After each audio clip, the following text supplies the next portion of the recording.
Les estamos presentando Aquí se habla libertad con Pedro Urruchurtu por rcr.tv, la radio que se ve. Bien, estamos de regreso en Aquí se habla libertad, como todos los jueves acompañándoles por la señal de Radio Caracas Radio, y ya tenemos en línea a nuestro segundo invitado del día, Miguel Velarde, economista, con quien queremos conversar sobre varios temas, pero desde luego sobre lo que él ha analizado en sus redes sociales como las tres dimensiones del coronavirus: la sanitaria, la económica y la política, porque además creo que las implicaciones económicas apenas las estamos comenzando a ver y sin impacto real todavía, más allá de lo que nos dicen las bolsas, lo que nos dice por supuesto el mundo bursátil financiero, pero todavía falta mucho por ver. Miguel, gracias por acompañarnos y comencemos por allí, ¿no? Tu análisis global de lo que está pasando y qué implicaciones puede tener esto para la política a nivel mundial. Hola Pedro, gracias a ti por la invitación y como siempre un placer conversar contigo, estar en tu programa. Sí, bueno, un poco lo que había planteado es que lo que estamos viviendo no es una época de cambio, sino es un cambio de época, ¿no? Porque tenemos que empezar a pensar el mundo de una manera totalmente diferente ante una situación que yo creo que nos tomó desprevenidos a todos, incluso a los países más desarrollados. Nadie se esperaba una pandemia como la del coronavirus con un impacto tan brutal, primero en la salud de nuestras naciones, a nivel absolutamente global, que además, como nunca antes en la historia, la estamos viendo transmitida prácticamente en tiempo real a través de las redes y las nuevas tecnologías. Pero ya tratando de pensar un poco más en frío todo lo que está ocurriendo, creo que es muy responsable también ver que esta es una gran crisis que va a estar compuesta de tres etapas. La primera etapa, que es una crisis sanitaria que impacta la salud, obviamente, que es la que ya estamos viviendo, la que en Europa y Asia es posible que estén en pleno desarrollo de la crisis, y en nuestro continente que estemos comenzando recién. Yo creo que el peor momento recién va a venir en un par de semanas, con lo que llaman el pico del número de casos de contagiados y lamentablemente muertes, y durará seguramente, según los especialistas he estado viendo, no es mi especialidad, pero según lo que la mayoría de expertos afirma, entre 8 y 10 semanas. Esa es la parte de la crisis sanitaria, la cual lleva inevitablemente a una segunda etapa que todavía ni siquiera hemos comenzado a vivir en su plenitud, que es la crisis económica. Si bien hemos visto un derrumbe en las bolsas, hoy estamos viendo alguna recuperación en algunas de ellas, eso no tiene que ser nuestro mayor indicador en este caso, porque las bolsas generalmente reaccionan más por percepción que por realidad. Pero aquí sí vamos a ver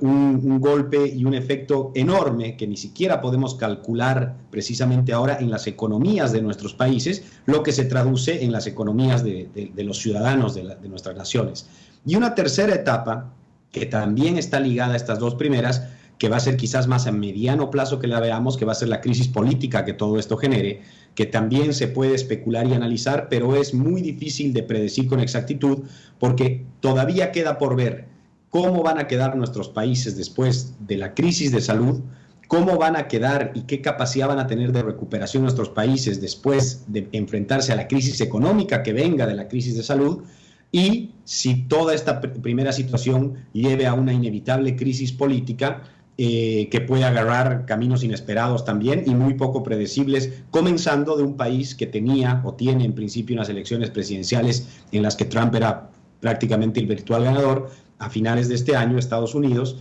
pero que ahora todo queda de nuevo recalculando, ¿no? Como dicen los GPS. Así es, incluso pensar si se van a poder hacer esas elecciones este año, que además creo que todo cambia, ¿no? Y eso lo quiero también conectar con este tema, por ejemplo, del mundo deportivo. Es decir, este año era un año importantísimo desde el punto de vista deportivo. Prácticamente todas las copas de fútbol han sido canceladas durante este año. Solamente queda el enigma de las Olimpiadas, que son en Tokio, y que todavía no se ha dicho nada. De hecho, más bien Japón ha insistido en que se mantienen, pero que todo apunta a que probablemente en las próximas semanas también tengan que posponerlo. Al final de cuentas, ¿cómo afecta esto, Miguel? Porque todavía la gente no lo percibe, la gente todavía siente que está en su casa, siente que, bueno, en el caso venezolano, lo hablaba en la parte anterior, el dilema entre comer y sobrevivir y quedarse en la casa, pero digamos, en los otros países la gente todavía está asimilando que está encerrado en su casa, ya empiezan a darse despidos en algunos lugares, ya empieza a generarse pues una ola. Ya vemos cómo Francia, Estados Unidos han prometido inyectar recursos para sostener las economías y mantenerlas funcionando. ¿Cómo afecta esto individualmente a cada quien, ¿no? A las sociedades? Porque esto además probablemente es un impacto psicológico que genera, ¿no? Así es. Bueno, esa es una cuarta etapa que no la quise mencionar porque quizás no vale la pena especular sobre eso, a no ser que los expertos lo empiecen a hacer, pero el golpe emocional, el golpe psicológico, el haber tenido que pasar por cuarentenas, por ejemplo, que para mucha gente, yo me imagino que nos escucha en este momento y nos ve, el trabajar desde casa era casi algo soñado, algo muy esperado, pero después de 3-4 días de verse obligados a no poder salir de casa, lo que la mayoría de la gente quiere es lo que tanto hablamos en diferentes aspectos, Pedro, que es la libertad, ¿no? Más allá de hacerlo o no hacerlo, tener la libertad de poder salir, de poder pasar, de poder comprar algo, etcétera, que es lo que en este momento hemos perdido, pero afortunadamente momentáneamente. Ahora, ¿cuál va a ser el impacto en cómo los gobiernos tengan que repensar la gobernabilidad de sus respectivos países?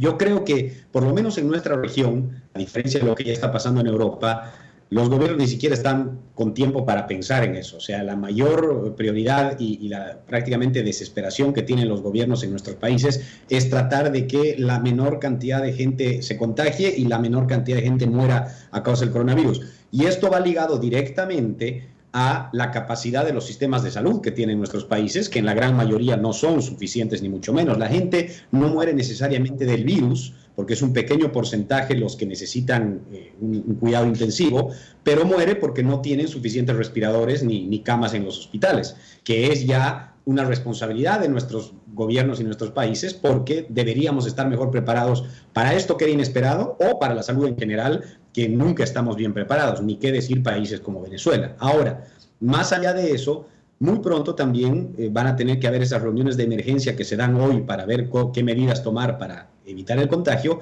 para ver qué medidas tomar para evitar lo que sería la coronacrisis económica, ¿no? Qué medidas tomar para que el contagio de la economía sea el menor posible y para que la muerte de comercios y empleos sea el menor número posible también, porque aquí cuando nosotros hablamos en macro de las cifras, de la economía, de la reducción del PIB, de la recesión, etcétera, al final lo que estamos hablando es en el cierre de comercio y empresas, en la pérdida de empleos y en que millones de latinoamericanos no van a tener para llevar la comida de ese día a su casa. Pero además esto va a un nivel diferente, que todavía es más complejo, porque cuando nosotros empecemos a ver, como ya hemos empezado a ver en Estados Unidos y Europa, las primeras medidas de, por ejemplo, reducir impuestos por determinada cantidad de meses, de inyectar dinero para que las empresas puedan, o de darles crédito, etcétera, estamos hablando del sector formal de la economía. No nos olvidemos que en nuestros países entre el 40 y el 60%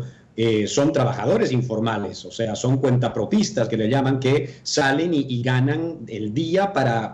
comer y mantener a su familia ese día. Para esa gente es mucho más complicado, incluso es más complicado ayudarlos, es más complicado invertir en medidas económicas que puedan darles cierto alivio, ¿no? Entonces, a diferencia quizás de Europa y de Estados Unidos, donde ese número es menor, nuestros países tienen un reto adicional todavía, que es ver cómo se les puede dar una mano a esa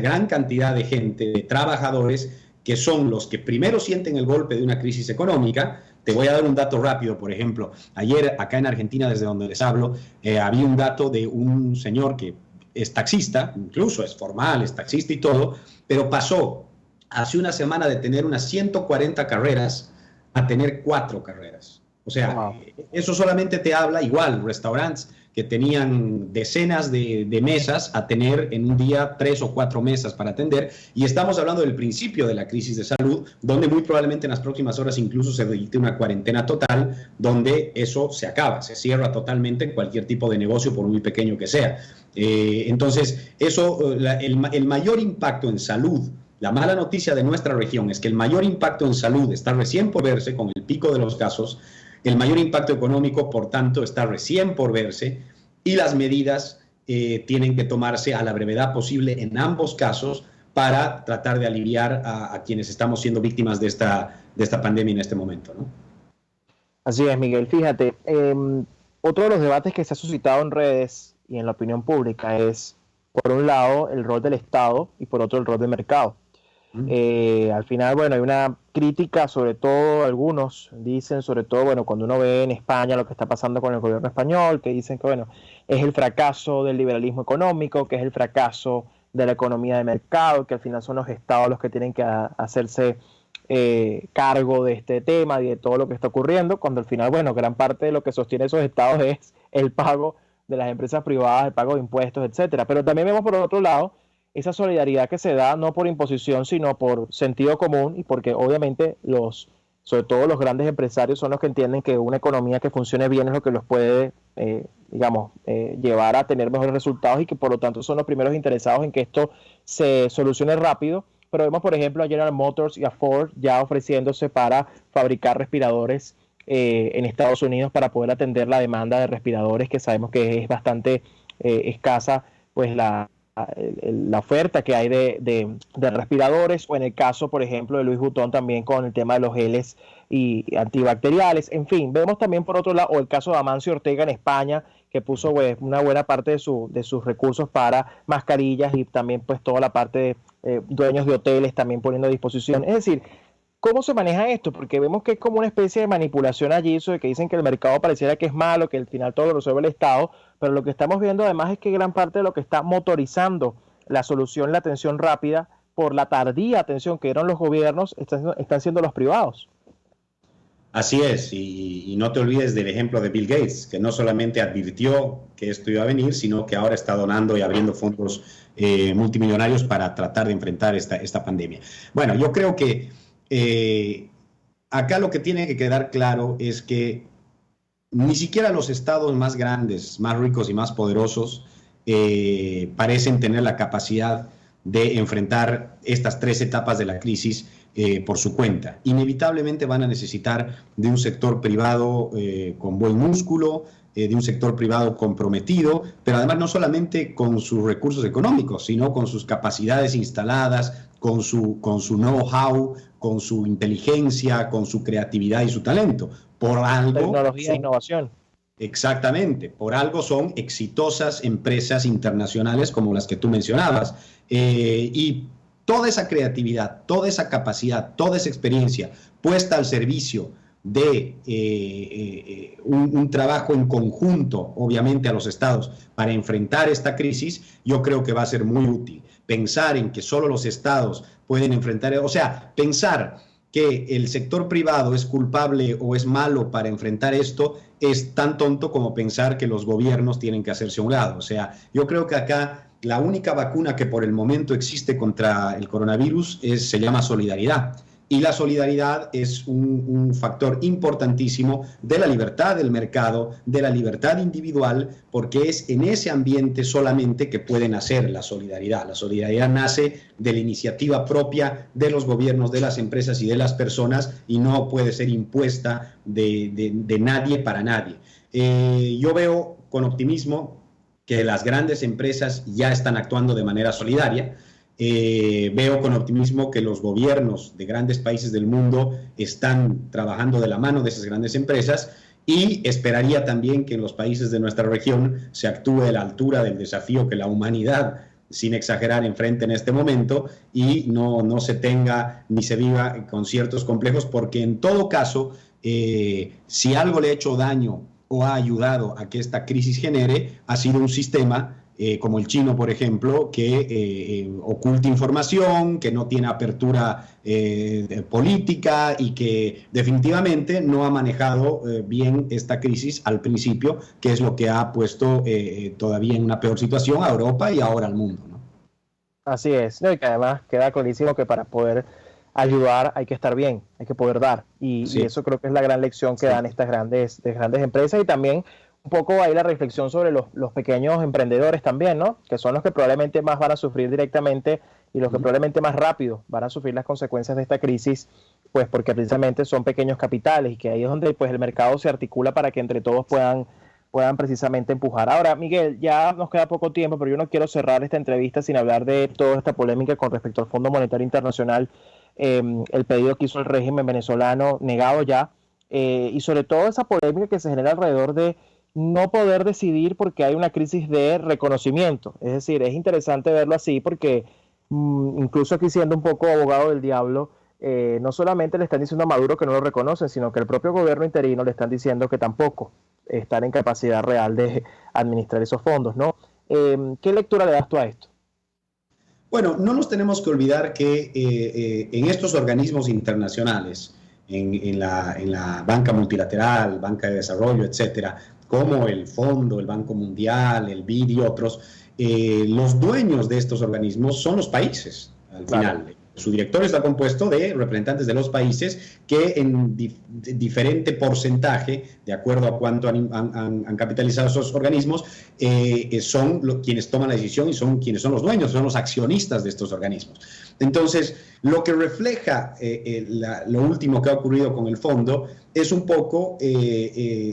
lo que ocurre a nivel del mundo, a nivel de los países y a nivel de los gobiernos de los países. No es solo el fondo, es que el mundo está claramente dividido, hay un conflicto grande, o entre el reconocimiento al régimen de Maduro y otros al gobierno interino de Guaidó, o simplemente la posición de muchos de decir, bueno, pónganse de acuerdo y hasta que se pongan de acuerdo yo no puedo reconocer o no reconocer a nadie. Lo cual al final tiene en medio a una gran cantidad de venezolanos que lo que necesita, inevitablemente en este caso específico, por ejemplo, es ayuda financiera y económica internacional, no solo para enfrentar esta pandemia del coronavirus, sino para reconstruir y rescatar la economía venezolana, que no se nos olvide que tiene su propia pandemia llamada chavista hace más de 20 años, ¿no? Entonces, evidentemente esto es un obstáculo que hay que superar y que la única manera de poder superar va a ser cuando se logre el cese de la usurpación y que a través de un gobierno de transición se convoquen unas elecciones verdaderamente libres que le dé la legitimidad necesaria y suficiente a un próximo gobierno para que no haya ninguna duda y pueda ser absolutamente reconocido a nivel mundial. Esto que pasa en Venezuela pasa en menor medida, por ejemplo, en Bolivia, donde se ha dado una renuncia del expresidente Morales hace no mucho. Existe un gobierno de transición claramente establecido y al mando, a diferencia de Venezuela, por ejemplo, y hay, bueno, con todo esto del coronavirus ahora no sabemos nada de lo que va a ocurrir, pero hay por lo menos unas elecciones presidenciales convocadas para el próximo 3 de mayo. Sin embargo, y a pesar de esa claridad, hay algunos países que todavía se dan la posibilidad de no reconocer ese gobierno de transición, como Argentina, por ejemplo, México y otros países. Ahora, si se dan esas elecciones el 3 de mayo y quien salga elegido en esas elecciones le va a quitar absoluto argumento a quien no quiera reconocerlas. Pero es porque se ha respetado y se ha dado un proceso de 3 pasos, que además ha sido siempre el mantra que se ha repetido en Venezuela, donde ha habido un claro cese de la usurpación, donde hay un gobierno de transición y donde se tienen que encarar unas elecciones libres. Mientras tanto, lógicamente Maduro y su régimen no tienen la capacidad de volver a tener reconocimiento, a pesar de las maniobras que hacen, como esta última del fondo, por ejemplo, que para mí, además de la plata, lo que buscaba era reconocimiento, pero tampoco el gobierno interino va a tener la capacidad de lograr más reconocimiento del que ya ha tenido el año pasado, por ejemplo, si es que no avanza en este camino de 3 pasos indispensables. No, y además que la victimización del régimen, ¿no? También creo que apelaban a eso, a decir que el mundo se niega un poco para ahondar en su narrativa de las sanciones, que además está demostrado que pues está por supuesto manipulada, pero que es parte, ¿no?, de su misma dinámica y manipulación. Bien, Miguel, muchísimas gracias. Sí, los contagios en las muertes y en el colapso del sistema de salud sea culpa del fondo ahora y no del de hace 20 años. Como la crisis culpa de las sanciones, ¿no? Un poco el tema económico, exactamente igual. Gracias, Miguel, por acompañarnos en el programa de hoy. Conversábamos con Miguel Velarde, economista. Nosotros ya tenemos que despedirnos, se nos acabó el tiempo. Y bueno, ya saben, a cuidarse, a permanecer en casa y sobre todo a estar muy atentos, que hay muchísima información, siempre verificando la información que sea verdadera, que sea genuina y que por supuesto nos ayude a todos a seguir previniendo y sobre todo a superar esta crisis que atraviesa el mundo entero y sobre todo en Venezuela, un país tan vulnerable. Gracias por acompañarnos y nos escuchamos la próxima semana en otro Aquí se habla libertad. Chao, chao. RCR presentó Aquí se habla libertad con Pedro Urruchurtu.